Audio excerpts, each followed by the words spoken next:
हमने एक बात अपने माता पिता, अपने बड़ों से, अपने बुजुर्गों से सुनी ही होगी कि संगति का प्रभाव मनुष्य पर पड़ता ही है।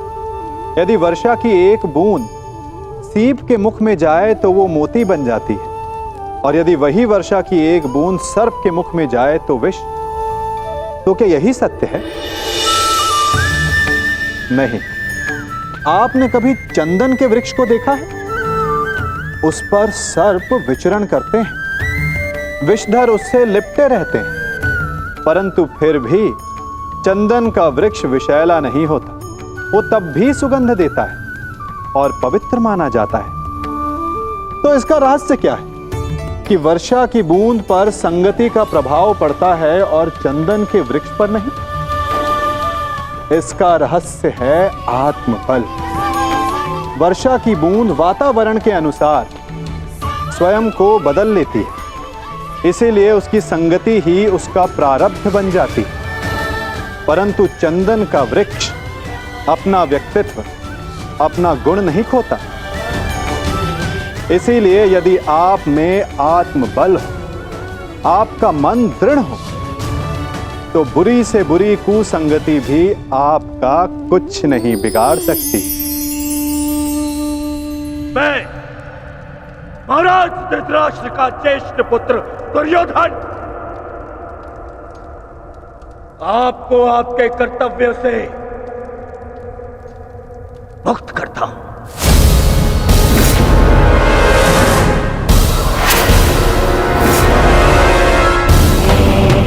बताए क्यों पितामह?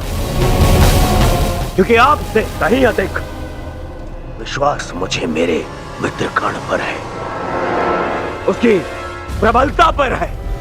क्योंकि आपका हृदय तो सदैव पांडवों के हित में ही सोचता आया है।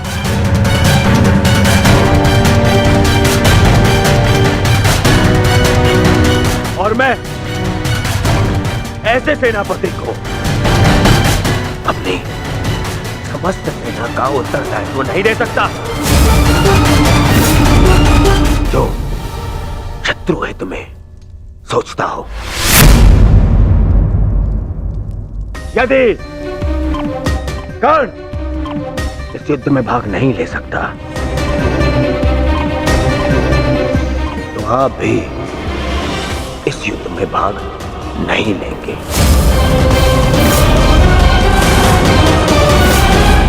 यदि तुम्हारा यह निर्णय है दुर्योधन, तो यही सही। मैं स्वयं को इस युद्ध से विरक्त घोषित करता हूं।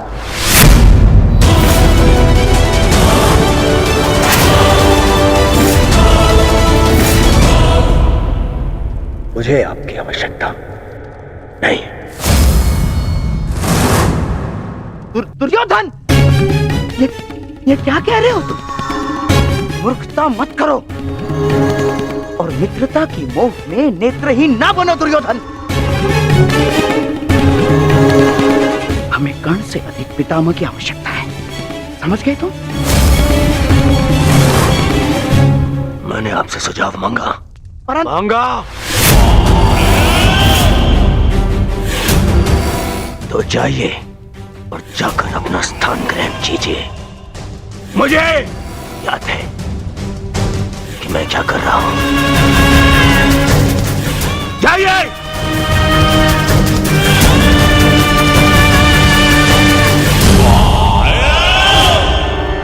नहीं महाभाई, युवराज ने जो कहा क्रोध में आकर कहा। मैं इस विषय में उनसे बात करूंगा, सब ठीक हो जाएगा महाभाई।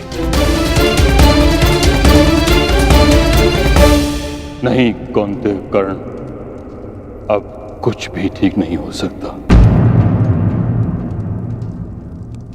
मेरी बात सुनिए महामहिम।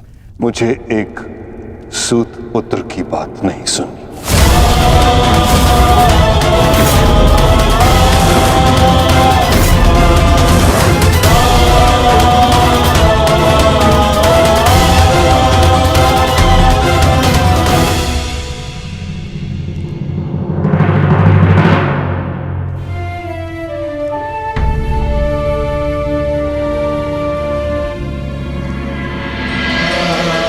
कुरुक्षेत्र में तुम्हारे विरुद्ध खड़ा प्रत्येक योद्धा तुम्हारा शत्रु है पार्थ, जिसका तुम्हें वध करना है। अन्यथा आज तुम भीष्म से भयभीत हो, कल तुम कर्ण से हो, परसों तुम ये कहोगे कि मैं आचार्य द्रोण का सामना कैसे करूं। यदि ऐसा ही रहा तो कैसे पूर्ण करोगे अपने साथ हुए अन्याय का प्रतिकार, कैसे लोगे पांचाली के अपमान का प्रतिशोध। क्या बात है आर्य, बड़ी गहन सोच में डूबे हुए हैं। कोई समस्या है? समस्या क्या है मैं नहीं जानता, परंतु एक विचित्र भय की अनुभूति हो रही है मुझे।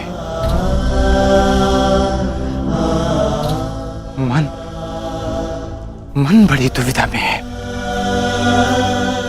कैसा भय और कैसी अनुभूति?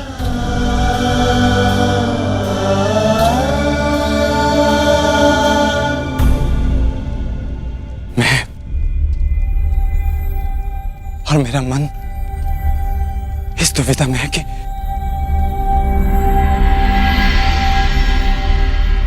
क्या यह युद्ध उचित है? क्या अपनों का वध करना आवश्यक है? मन में संशय है,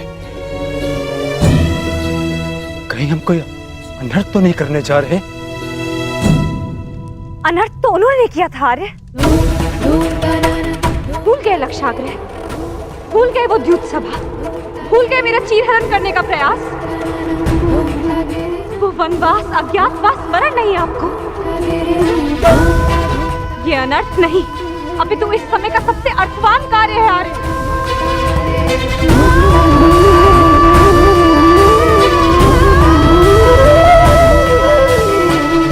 ये धर्म युद्ध है, उनके विरुद्ध जिन्होंने अधर्म किया और उनके विरुद्ध जो मौन रहकर इस अधर्म के साक्षी बने। ये एक प्रयास है आर्य, आने वाली पीढ़ियों के समक्ष एक उदाहरण प्रस्तुत करने का कि जो अधर्म करता है और जो चुप रहकर उसे होते हुए देखता है, वो दोनों ही नाश के भागी हैं।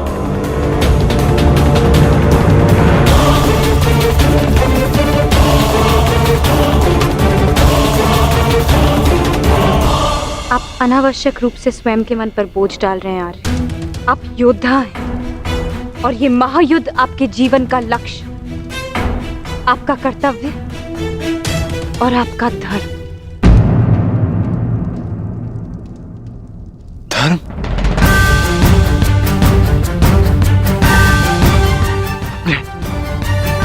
अपने पितामह पर शस्त्र उठाना कैसा धर्म है? गुरु का वध करना कैसा कर्तव्य है? विराट युद्ध में जब यही लोग आपके विरुद्ध धनुष बाण ताने खड़े थे, तो क्या ये उनका कर्तव्य था? प्रतिज्ञा से बंधे होने का बहाना बनाकर अपनी कुलवधू की लाज लुटते हुए देखना क्या ये उनका धर्म था? और ये मत भूलिए आर्य, आचार्य द्रोण ने अपना प्रतिशोध पूरा करने के लिए पिताश्री के विरुद्ध आप सबको युद्ध में झोंक दिया था। आप तो अधर्म का प्रतिकार ले रहे हैं।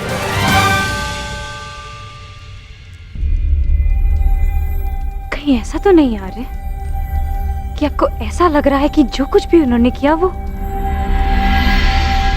धर्म था, उचित था? नहीं पांचाली, नहीं।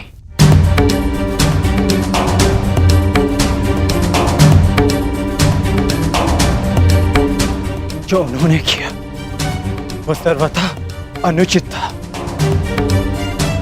परंतु मन में दुविधा यह है कि जो हम करने जा रहे हैं वो उचित है। यदि हम भी उनकी ही भाषा में उन्हें उत्तर देंगे तो फिर हम में और उनमें क्या अंतर रह जाएगा?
थक गए हैं आर्य,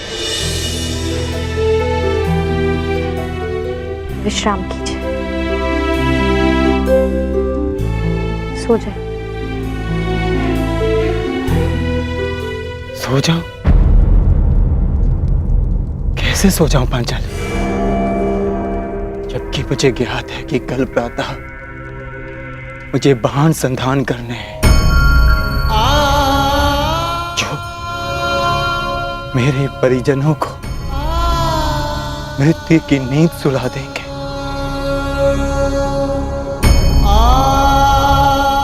तो कैसे सो जाऊं मैं, कैसे?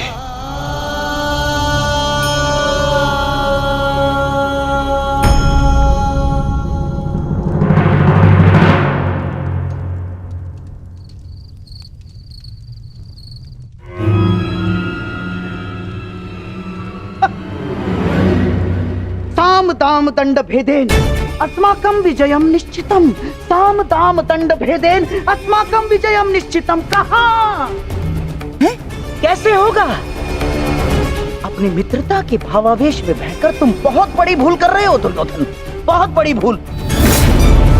वो अंगराज अब वो कर्ण नहीं रहा जिसे अस्त्र बनाकर तुम पांडवों पर प्रयोग करना चाहते थे ना, जिसकी सारी शक्ति उसके कवच और कुंडल में थी, जो अब नहीं है, जिसके जाते ही कर्ण केवल और केवल मात्र एक साधारण योद्धा और एक साधारण धनुर्धारी रह गया है दुर्योधन। और ऐसे व्यक्ति को तुम प्रधान सेनापति बनाना चाहते हो? हैं? कौरवों की वास्तविक शक्ति इच्छा मृत्यु के वरदानधारी महामहिम भीष्म है, ना कि वो कवचहीन सूत पुत्र कर्ण। मैं जानता हूं कि तुम्हें बहुत बुरा लगता है, बहुत बुरा लगता है, जानता हूं मैं। परंतु एक बार अपने मन से पूछो, एक बार उत्तर यही मिलेगा कि वो सुपुत्र कर्ण कुंती और उसके पुत्रों के लिए कोमल भाव रखता है, कोमल भाव। स्मरण करो कि किस प्रकार उसने हमारी हर चाल में बाधा डालने का प्रयास किया है दुर्योधन। चाहे वो द्युत सभा हो या विराट युद्ध, हाँ, या फिर तुम्हारे जीजा श्री जयद्रथ का अपमान है। कर्ण सदैव उन पांडवों के पक्ष में रहा है, द्रोही है वो। अपने मन को टटोलो दुर्योधन, उत्तर मिल जाएगा तुम्हें। विश्वासघाती है तुम्हारा मित्र कर्ण, विश्वासघाती।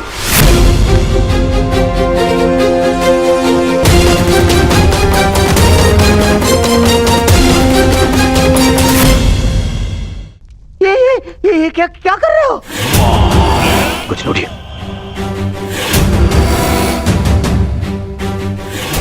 मैंने अपने मन को टटोल कर देखा तो स्वर से यह आया कि मेरा मित्र कर्ण पूर्ण रूप निष्ठावान है। एक और स्वर मन से निकला कि यदि मेरे मित्र कर्ण के ऊपर कोई भी उंगली उठाए तो उसे तोड़ देना।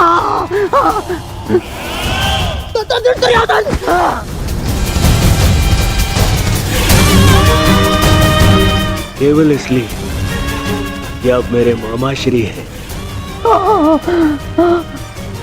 बार बार मेरे धैर्य की परीक्षा लेने का अधिकार नहीं मिल जाता। भविष्य में स्मरण रखना, जब मैंने अपने संबंधियों को क्षमा नहीं किया, उन्हें 5 गांव ना देकर इस महायुद्ध का आह्वान कर दिया, तो आपका नाश करने में मुझे एक क्षण भी नहीं लगेगा।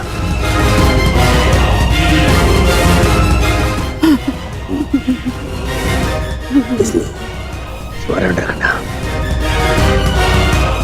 ना तो फिर कभी मेरे धैर्य की परीक्षा लेना और ना ही मेरे मित्र कर्ण के ऊपर आरोप लगाना।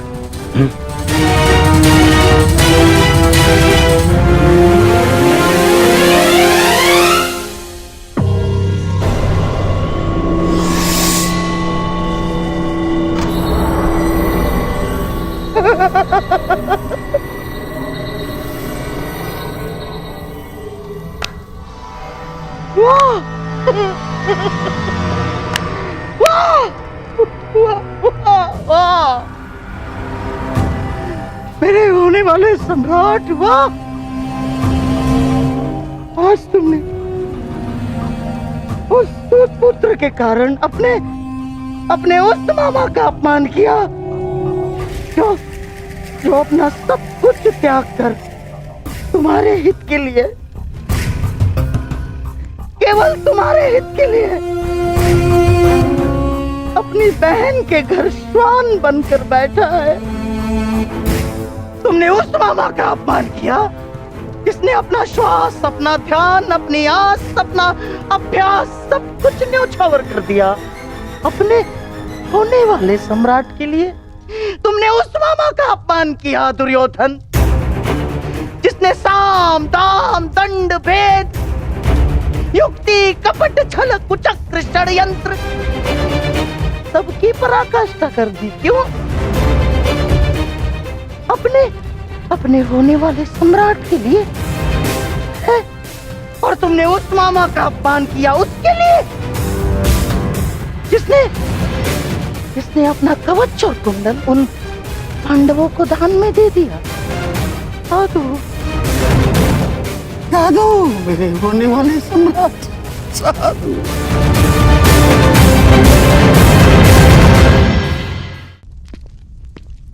नहीं पिताश्री, मुझे महामहिम का निर्णय स्वीकार नहीं है। मुझे तो युवराज दुर्योधन का संदेह उचित प्रतीत होता है। हाँ, अवश्य महामहिम उन पांडवों की सुरक्षा चाहते हैं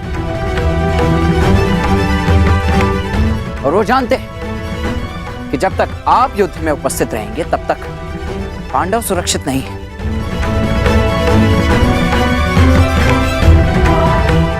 तभी वो आपको युद्ध से दूर रखना चाहते हैं।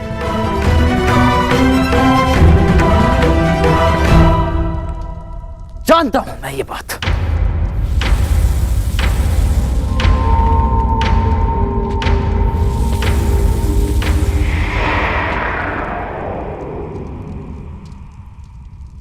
शांत हो जाओ पुत्र। कैसे शांत हो जाऊं पिताश्री? इस समय कौरवों को सबसे अधिक आवश्यकता आपकी है, ना कि महामहिम की। ये एक योद्धा नहीं, एक पुत्र बोल रहा है। युद्ध में योद्धा के बल से अधिक अनुभव का बल काम आता है। गंगापुत्र भीष्म को ऐसे ही महामहिम नहीं कहा जाता। स्वयं गुरु परशुराम भी उन्हें परास्त नहीं कर पाए थे। आओ मेरे साथ।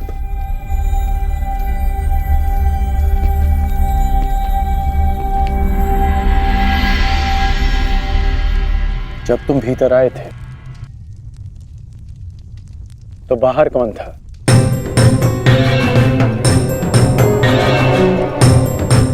सैनिक थे, सहस्त्रों सैनिक थे। तो बताओ कि वो सारे सैनिक कहां चले गए?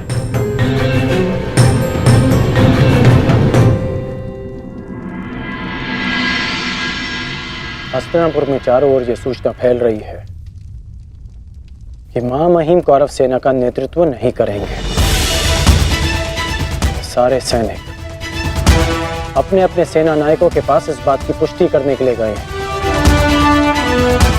और यदि ये निश्चित हो गया कि महामहिम कौरव सेना का नेतृत्व नहीं करेंगे तो युद्ध से पूर्व ही कौरवों का अधिकतम बल युद्ध से विरक्त हो जाएगा। ये सारे सैनिक अपने प्राण हथेली पर लेकर इसलिए लड़ते हैं क्योंकि इन्हें विश्वास है कि उनका सेनापति उनके प्राण व्यर्थ नहीं जाने देगा कि उनके जीवन के बदले में उन्हें विजय मिलेगी। इसलिए पुत्र, दुर्योधन को मेरे बदले मां महीम को चुनना चाहिए, क्योंकि मां महीम के पास सेना का विश्वास है। तो अब आप क्या करेंगे पिताश्री? एक योद्धा होने के नाते अपने से महान योद्धा का सम्मान और वो कार्य जो मेरे मित्र के हित में होगा।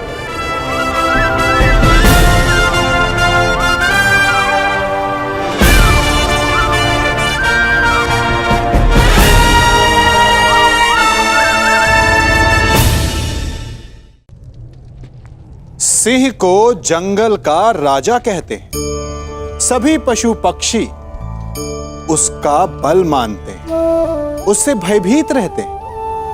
परंतु सिंह को भी अपने भोजन के लिए आखेट करना पड़ता है, घात लगानी पड़ती है, बड़ी दूर तक उसे अपने शिकार का पीछा करना पड़ता है और तब जाकर उसे भोजन मिलता है। और कई बार उसके ये कठिन प्रयास भी असफल होते हैं। यदि सिंह ये सोचकर बैठ जाए कि मैं तो वन का राजा हूं, मेरा भोजन स्वयं मेरे मुख में आकर गिर जाए, तो वो भूखे मर जाएगा। क्या समझे? राजा हो या रंग, उद्यम सभी को करना पड़ता है, क्योंकि मेहनत, परिश्रम यही तो सफलता की कुंजी है। यदि जल पाना है तो कुआं खोदने में पसीना बहाना ही होगा। यदि सफलता पानी तो रात दिन परिश्रम करना होगा। बिना परिश्रम के तो देवों को भी अमृत नहीं मिलता। इसलिए परिश्रम कीजिए, आज नहीं तो कल सफलता अवश्य मिलेगी। तुमने उस मामा का अपमान किया उसके लिए जिसने अपना कवच और कुंडल उन पांडवों को दान में दे दिया। मेरा कवच, मेरा कौशल, मेरी प्रतिभा नहीं, वो केवल एक ढाल थी।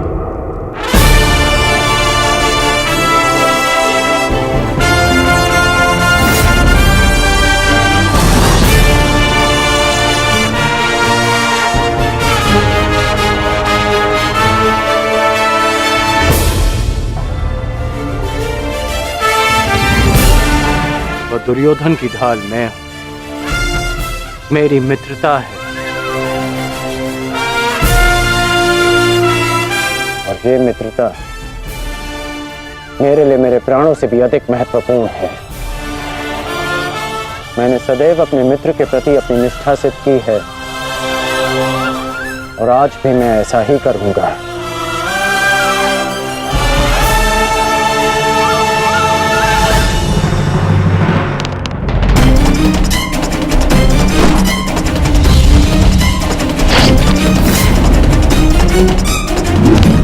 कुरुक्षेत्र में तुम्हारे विरुद्ध खड़ा प्रत्येक योद्धा तुम्हारा शत्रु है पार्थ, जिसका तुम्हें वध करना है। ये धर्म युद्ध उनके विरुद्ध जिन्होंने अधर्म किया। अन्यथा आज तुम भीष्म से भयभीत हो। भूल गए लक्षाग्रह, कल तुम कर्ण से हो।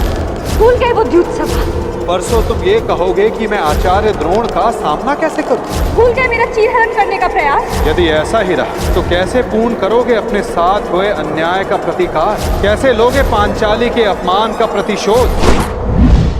कुरुक्षेत्र में उनके विरुद्ध जिन्होंने अधर्म के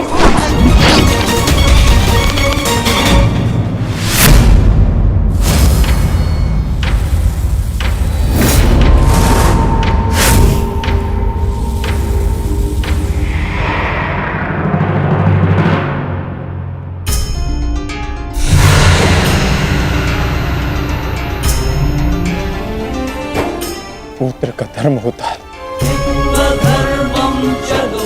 बढ़ती आयु में अपने पितामह को संभालना। मैं युद्ध क्षेत्र में मैं कैसे गिरा सकता हूं? जिन्होंने मुझे धनुष उठाना सिखाया, जिनके कारण आज मैं सर्वश्रेष्ठ धनुर्धर हूं, उन गुरु द्रोण पर बाण संधान कैसे कर सकता हूं मैं? जीवन में पहली बार आज मेरे हाथ कांप रहे हैं, अर्थात ये सब ठीक नहीं, ये सब ठीक नहीं।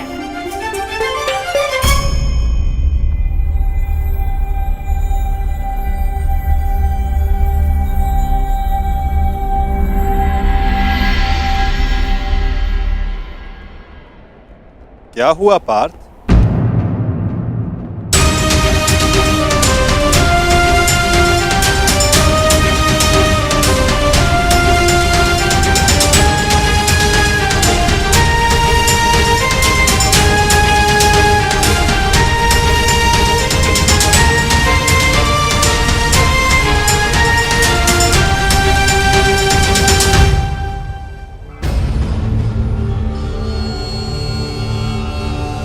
जो अपने दृढ़ संकल्प और अचूक लक्ष्य भेदन के लिए जाना जाता है, जो केवल शब्द सुनकर उसका लक्ष्य भेद कर सकता है, आज वही अर्जुन विचलित है या उसके बाण विचलित है?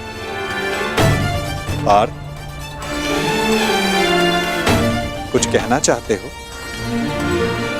यदि तुम्हारे मन में कोई संदेह, कोई संकोच है, तो उसे अपने सखा से बांट सकते हो।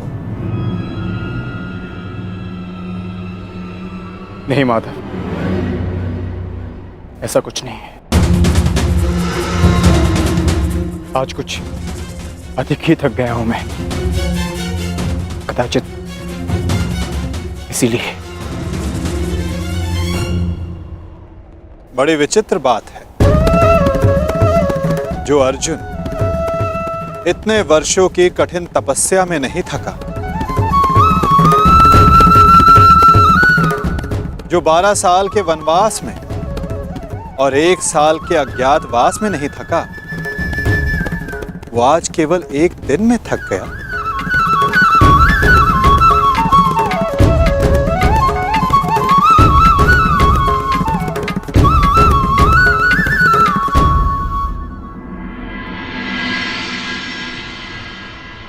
कोई बात नहीं पार्थ, असाधारण मनुष्यों के जीवन में विचित्र कथाएं होती ही रहती हैं। आओ, शिविर में चलकर सभी वीर मिलकर भोजन करें। कल से युद्ध प्रारंभ होने वाला है पार्थ। किसे ज्ञात किसके साथ दोबारा भोजन करने का अवसर ही ना मिले।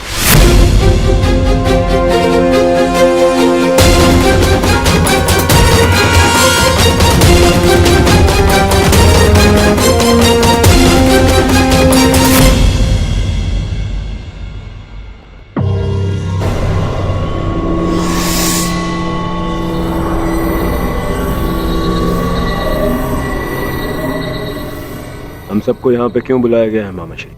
क्या? मुझे तो लगा कि तुमने हम सबको यहाँ एकत्रित होने का आदेश दिया है।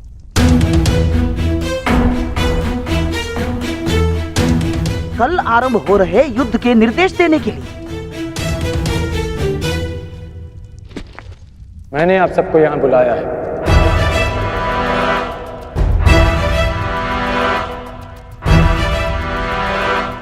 पधारने के लिए धन्यवाद।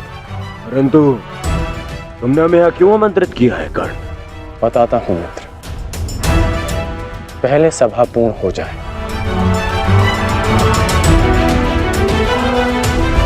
अभी एक योद्धा का आना शेष है।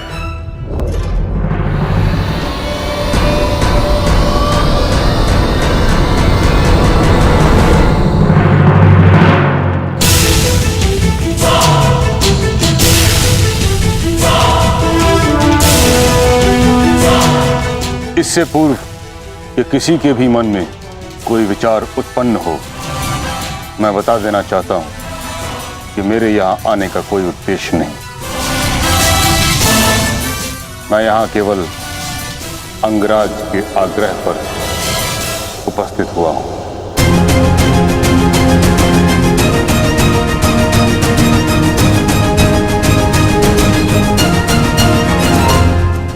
पर मैं जानना चाहता हूं इस सभा को बुलाने का उद्देश्य क्या है मित्र?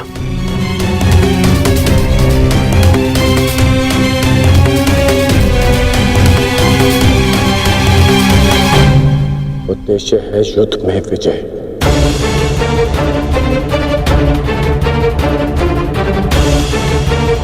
तुम अपने मित्र मुंह में आकर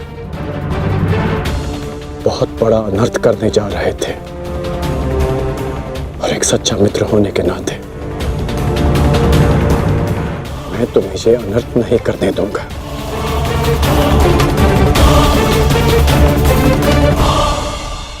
मैं राधेकर्ण आप सबके समक्ष एक प्रस्ताव रखता हूं कि गंगा पुत्र महामहिम भीष्म को फिर से कौरव सेना का सेनापति नियुक्त किया जाए।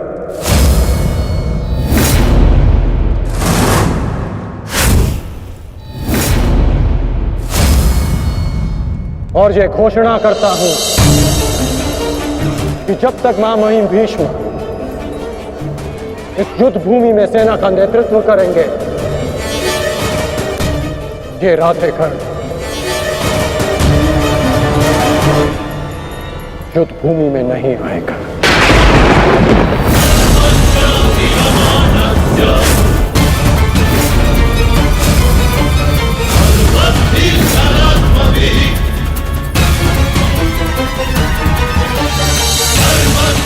ये तुम क्या कह रहे हो मित्र? मुझे इस युद्ध में तुम्हारी अपने मित्र की ही सबसे अधिक आवश्यकता है। महामहिम से भी अधिक? नहीं मित्र, तुम भूल कर रहे हो। मैं कवच खोया योद्धा हूं, और महामहिम हस्तिनापुर के कवच हैं।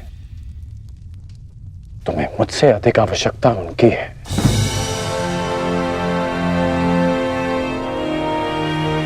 मैं स्वीकार करता हूं कि कौरव सेना का नेतृत्व करने में महामहिम से अधिक सक्षम कोई नहीं।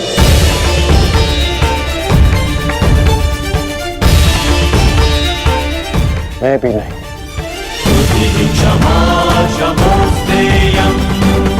मुझ में योग्यता है, परंतु महामहिम अपने विवेक, धर्म और शौर्य के लिए जाने जाते हैं, और इनके विवेक का मैं भी सम्मान करता हूं।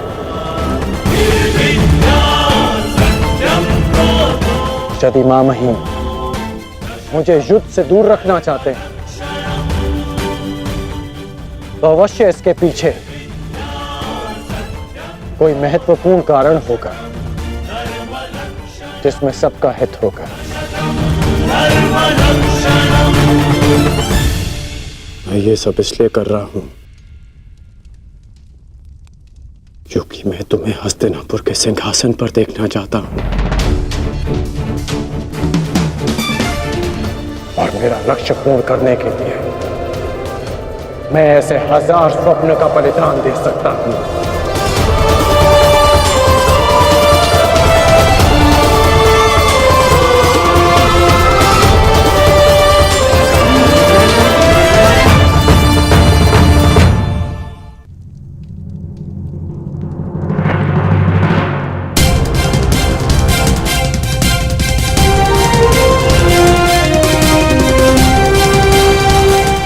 आपके बिना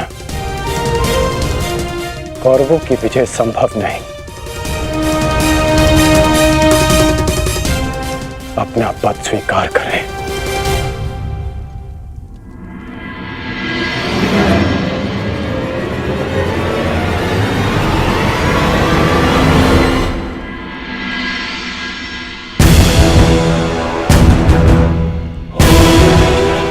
हर हर महादेव।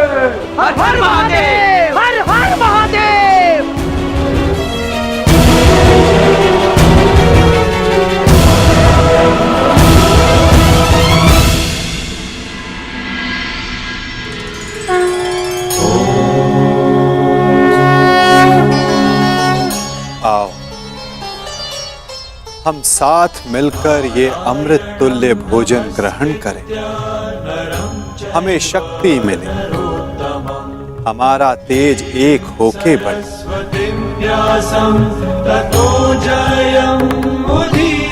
हमारा ज्ञान बढ़े, हमारे मध्य कोई विष न फैले, फैले तो केवल हमारा यश।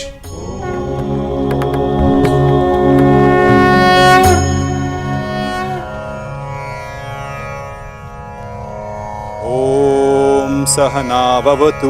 ॐ सहना भवतु सहनो भुनक्तु सह वीर्यं करवावहे सह वीर्यं करवावहे तेजस्विनाय धीमस्तु तेजस्विनाय धीमस्तु मा विद्विषावहि मा विद्विषावहे।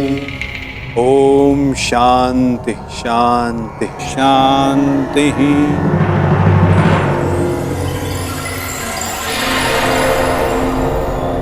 आओ भोजन प्रारंभ करें।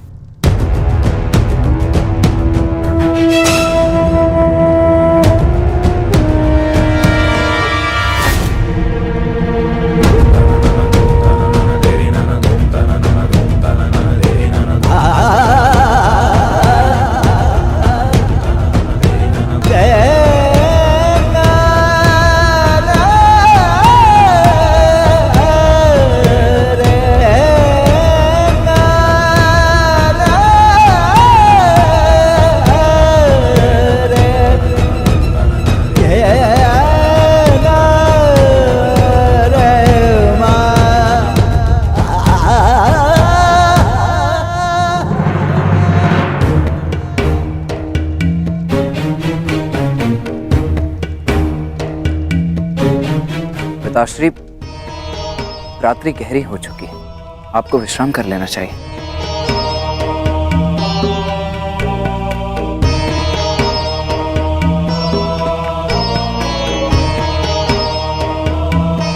विश्राम की आवश्यकता तो तुम्हें है पुत्र।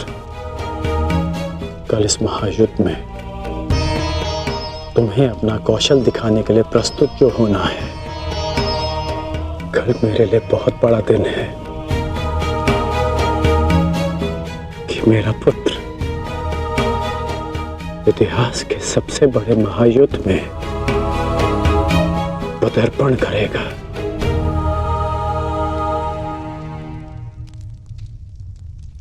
मुझे गर्व है तुम पर।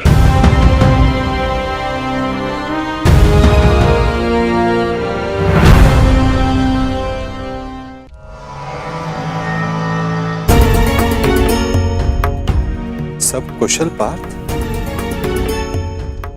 मैं तुम्हारे साथ हूं पार्थ। परंतु युद्ध में तो आप शस्त्र नहीं उठाएंगे। युद्ध में तो मैं अकेला ही रहूंगा माता। और यदि इस युद्ध में मैं तुम्हारे साथ उपस्थित रहा तो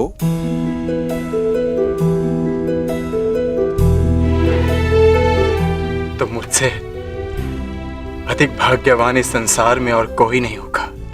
परंतु मैं जानता हूं मेरी ये कामना अधूरी रह जाएगी। यदि कामना पूर्ण बल से की जाए तो वो अवश्य पूर्ण होती है पार्थ। और यदि प्रार्थना में समर्पण तो वो स्वीकार होती है।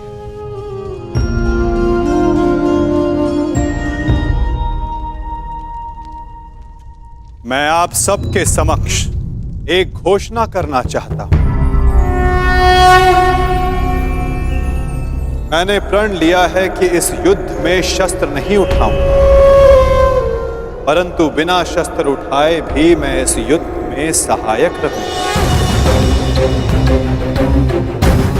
मैं वासुदेव कृष्ण ये घोषणा करता हूं कि इस महायुद्ध में मैं उस योद्धा का मार्गदर्शन करूंगा जिसे इस युद्ध की दिशा निर्धारित करनी है। ये युद्ध एक यात्रा है और इस युद्ध की यात्रा में मैं अर्जुन का सहयात्री बनूंगा। मेरे हाथ इस युद्ध में अस्त्र भले ही न थामे, परंतु अर्जुन के रथ के अश्वों की रास से अवश्य थामेंगे। मैं इस महायुद्ध महारथी अर्जुन के सारथी की भूमिका निभाऊंगा।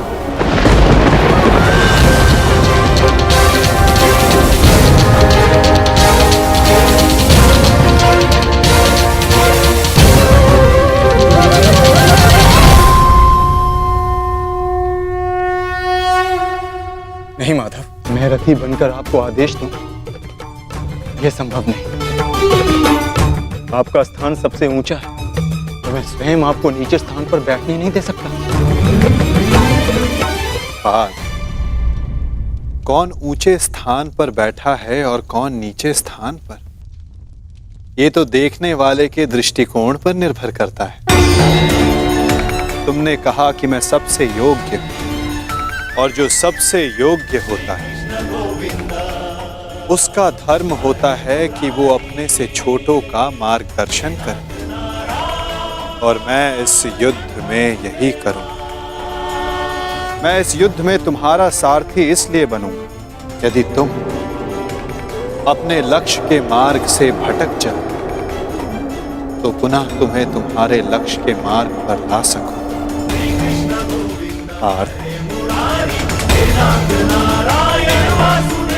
मुझ पर विश्वास है ना? निष्ठा है माधव।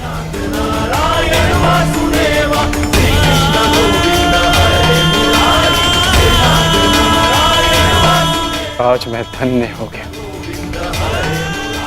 जिसके सारथी आप हैं,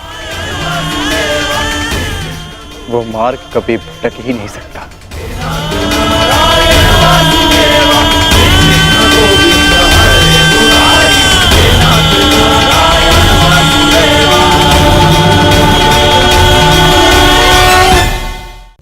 देख रहे हैं इसे? ये बड़ा भयंकर अस्त्र है। अब आप कहेंगे कि ये छोटी सी धातु भला किस काम की?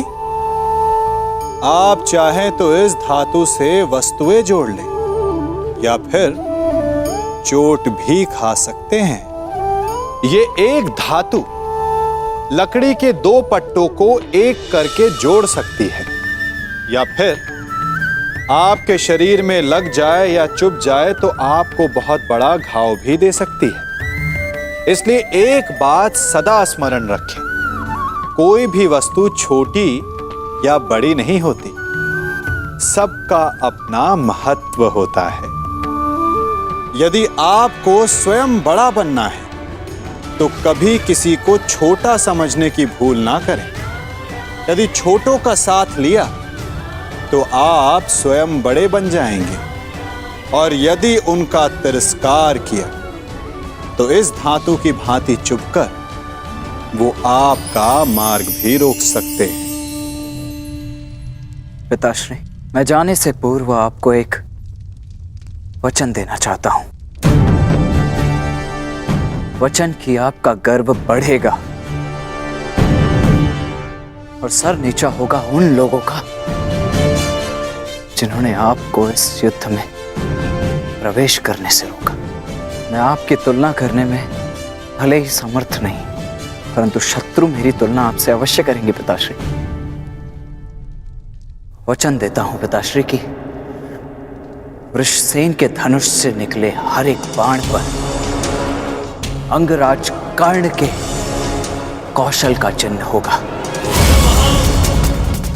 मेरे हर एक प्रहार पर आपके परिवर्तन की छाप होगी पिताश्री। आपका कवच भले ही शत्रुओं ने आपसे छीन लिया हो पिताश्री, परंतु मैं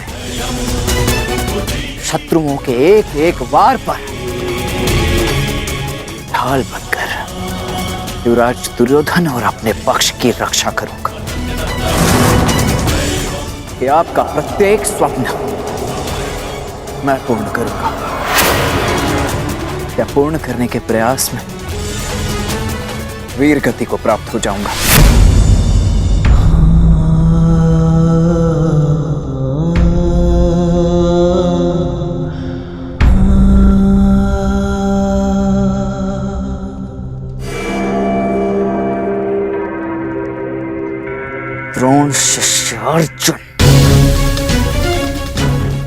शिष्य अर्जुन के मन में मैं ये प्रश्न उत्पन्न कर दूंगा पिताश्री की, यदि अंगराज कर्ण का अंश उन पर इतना भारी पड़ रहा है तो तब क्या होगा जब स्वयं अंगराज कर्ण से उनका सामना होगा।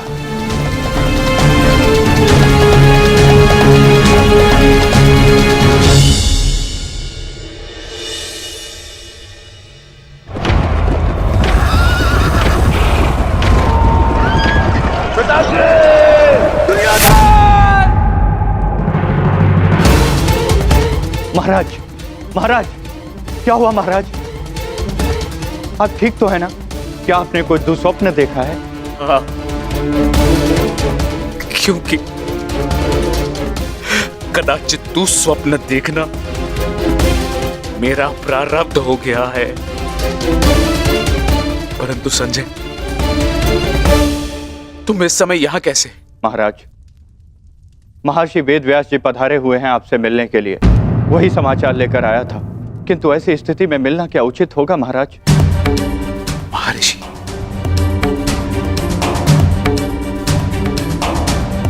अवश्य ही कुछ उचित सोचा होगा, तभी पधारे हैं। उन्हें सादर अंदर ले आओ संजय। जैसी आज्ञा महाराज।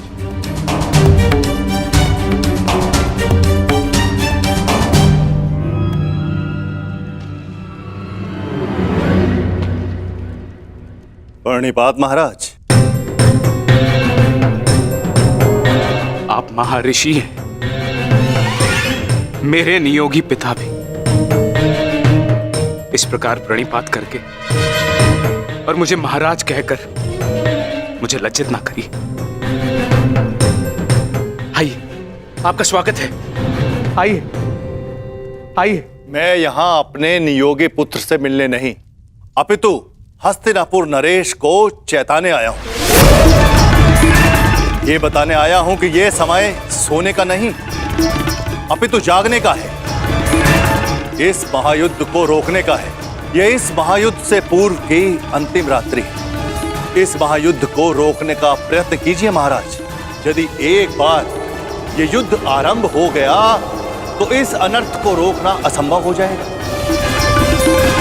सहस्त्रों निर्दोष अपने प्राण गंवा बैठेंगे, अनेकों परिवार सदैव के लिए नष्ट हो जाएंगे। ये महाविनाश रोकना केवल आपके हाथों में।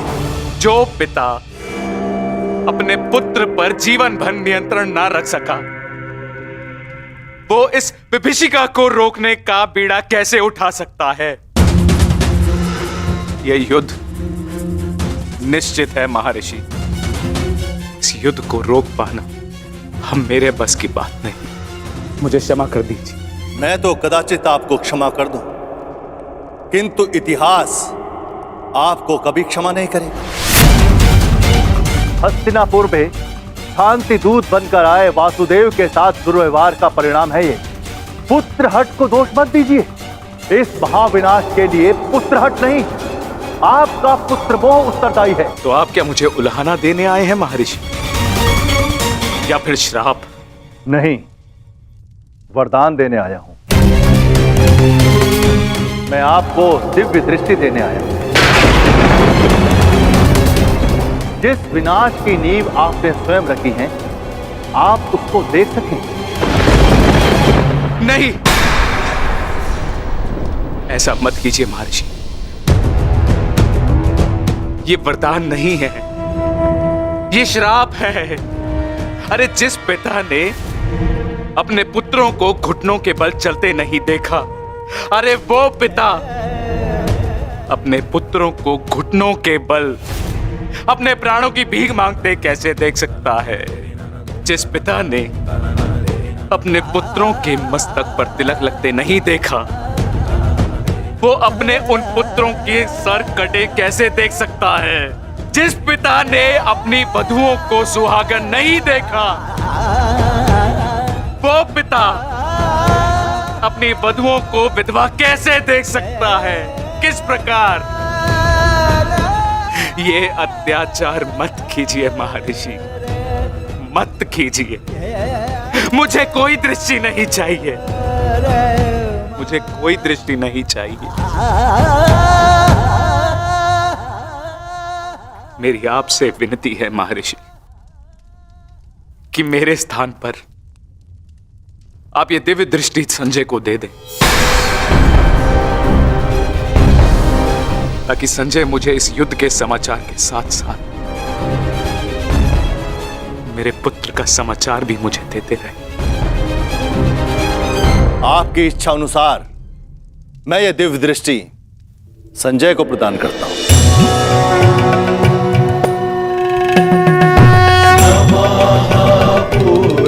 पुराणकाराय व्यासाय जयकारिणे भरताख्येन दीप्तेन विश्वं येन प्रकाशितम्।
अपना सर्वश्रेष्ठ प्रदर्शन करना पुत्रों।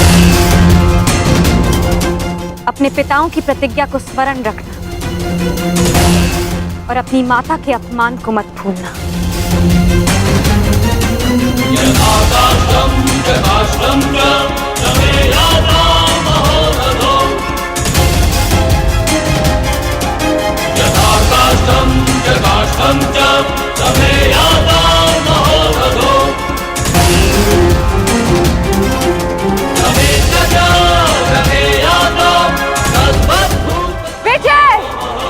हमारी होगी।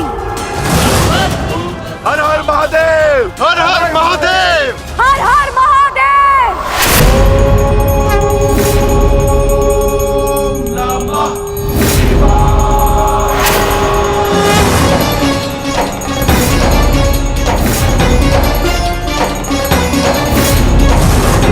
त्र्यंबकं यजामहे सुगंधिं पुष्टिवर्धनम्। त्र्यंबकं यजामहे सुगंधिं पुष्टिवर्धनम्। उर्वारुकमिव बन्धनात् मृत्युर्मोक्षीयमामृतात्। मृत्युर्मोक्षीयमामृतात्। मृत्युर्मोक्षीयमामृतात्।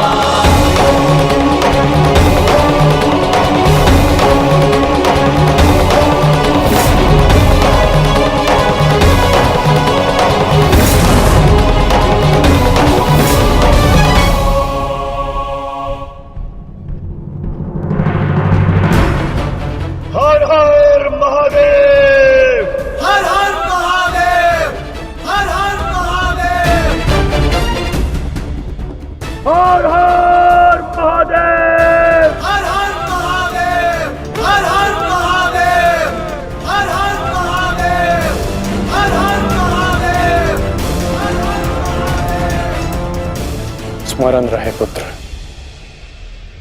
अब इस युद्ध भूमि में तुम्हारे विरोध में जो भी हो उससे तुम्हारा कोई संबंध नहीं। तुम्हारा संबंध केवल तुम्हारे कर्तव्य और तुम्हारे लक्ष्य से है। यदि मेरे स्थान पर आप होते तो क्या आपके लिए ये स्वीकार कर लेना इतना ही सरल होता पिताश्री? सत्य कहूं तो सरल नहीं होता, विशेषकर तब जब मुझे ज्ञात हो गया है कि पांडवों से मेरा रक्त संबंध है, कि परंतु पुत्र, मैंने सदैव एक बात को माना है कि आपको आपके वचन पर अडिग रहना चाहिए। तुमने युद्ध चुना है, परंतु युद्ध क्या परिणाम चुनेगा ये उसका अधिकार है। तुम्हारा अधिकार केवल अपने कर्म और अपने कर्तव्य पर है। इस युद्ध में अपना सर्वश्रेष्ठ प्रयास करना।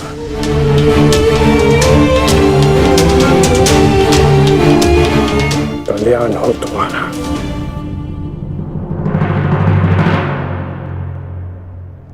हर हर महादेव, हर हर महादेव, हर हर महादेव।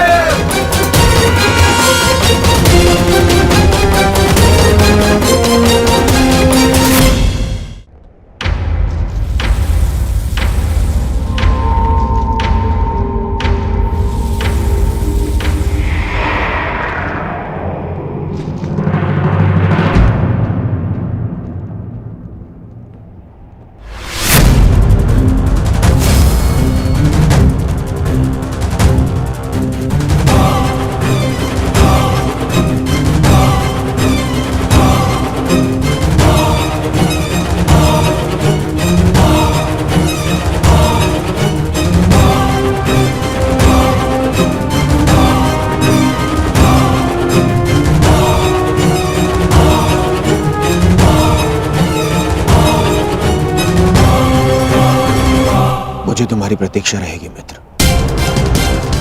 और मुझसे भी अधिक इस भूमि को तुम्हारी प्रतीक्षा रहेगी कि कब अंगराज जैसा वीर अपने चरण रखकर इसे महान बनाए।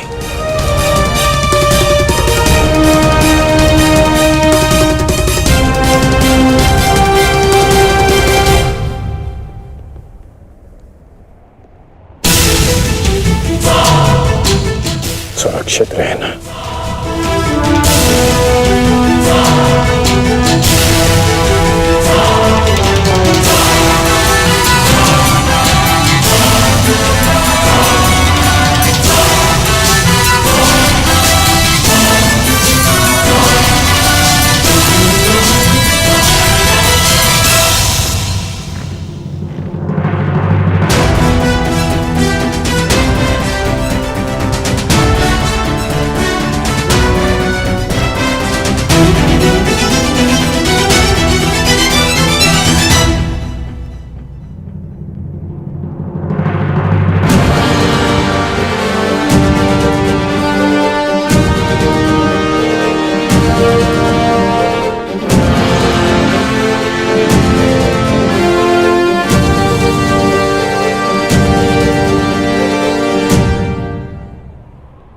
प्रणिपात माधव। कल्याण वस्तु। आओ पार्थ, रथ पर आरूढ़ हो जाओ।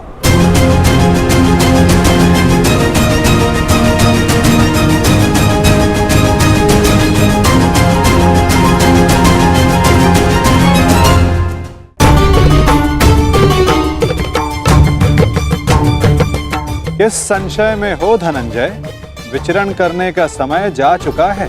अब केवल पुरुषार्थ करने का समय है। मुझे ज्ञात है माता, परंतु किंतु परंतु मोल भाव, ये लक्षण व्यापारियों के होते हैं पार्थ। धर्म युद्ध के योद्धाओं के लिए ये शब्द निरर्थक हैं। पाप नाशनी गंगा बहती जाती है, किंतु परंतु नहीं करती। अंधकार नाशक सूर्य किंतु परंतु नहीं करता। और अधर्म का नाश करने को सज्ज अर्जुन की तुनीर में भी इन संदेहों का कोई स्थान नहीं। तुम्हारा सारथी युद्ध में तुम्हारा मार्गदर्शन करने को सज्ज है पार्थ। आओ, अपना स्थान ग्रहण करो।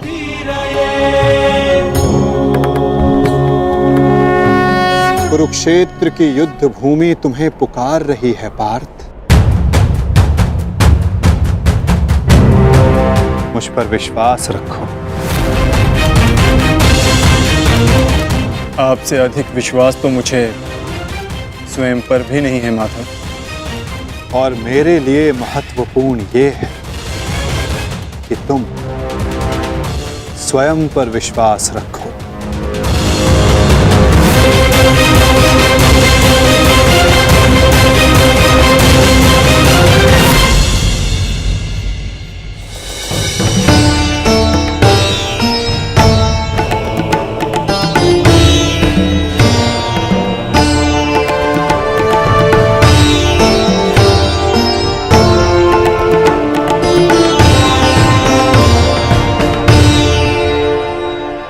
कुछ भूल तो नहीं रहे हो पार्थ?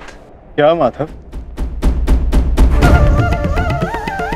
भ्राता भीम को वीर हनुमान ने इस युद्ध में आप सबकी सहायता करने का वचन दिया था। उनका साथ आप सबको साहस, शक्ति और निडरता देगा। बजरंग बली का आवाहन करो पार्थ।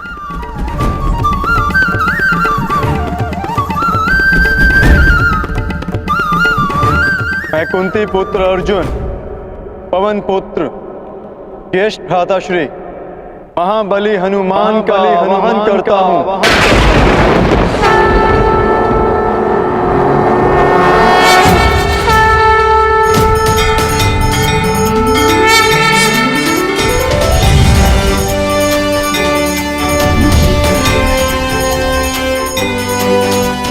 हे महाबली हनुमान, मेरे रथ के ध्वज पर विराजमान हुई। अंजनी गर्भ संभूता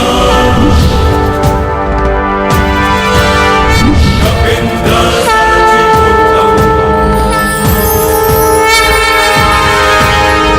अंजनी गर्भ संभूता कपिंद्र सचिवोतम राम प्रिय नमस्तुभ्यं हनुमान। बजरंग बली पधार गए।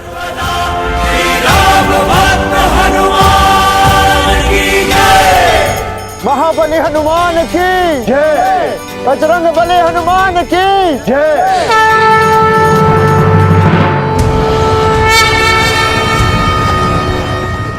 युद्ध का पहला दिन।